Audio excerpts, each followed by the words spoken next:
મહત્વના સમાચાર મળી રહ્યા છે કે મે મહિનામાં દેશ પર વાવાઝોડાનો ખતરો છે। જી હા, બંગાળની ખાડીમાં મોટી હલચલના એંધાણ છે। હવામાન નિષ્ણાત અંબાલાલ પટેલે અનુમાન કર્યું બંગાળની ખાડીમાં ચક્રવાત સર્જાઈ શકે। 10 થી 12 મે આસપાસ બંગાળની ખાડીમાં વાવાઝોડું સર્જાઈ શકે છે। लगभग मे मास में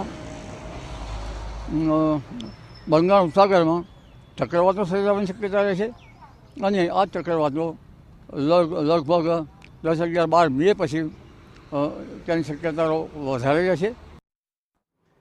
ગુજરાતના ખેડૂતો માટે મોટા સમાચાર। ગુજરાતમાં 15 થી 17 જૂન આસપાસ નૈઋત્યનું ચોમાસું બેસી શકે। અંબાલાલ પટેલે ચોમાસાને લઈ મોટી આગાહી કરી। અંદમાન નિકોબારમાં 17 થી 24 મે વચ્ચે ચોમાસું બેસી શકે છે। અંદમાનમાં ચોમાસું બેસ્યા બાદ 20 થી 25 દિવસમાં ગુજરાતમાં ચોમાસું પહોંચે। તારીખ 17 થી 24 માં અંદમાન નિકોબાર ટાપુ પર ચોમાસું શરૂ થવાની શક્યતા રહેશે।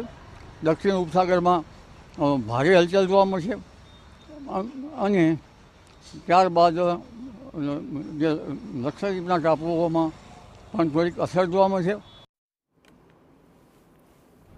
તો ગુજરાતમાં 15 થી 17 જૂન આસપાસ ચોમાસું બેસી શકે છે તેવી આગાહી કરવામાં આવી છે।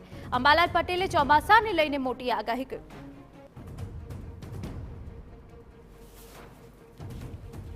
તો અંબાલાલ પટેલે ચોમાસાની તમામ માહિતી આપી છે, જેમાં અંદમાનમાં ચોમાસું બેસ્યા બાદ 20 થી 25 દિવસમાં ગુજરાતમાં ચોમાસું પહોંચી શકે છે। ગુજરાતના ખેડૂતો માટે આ મોટા સમાચાર।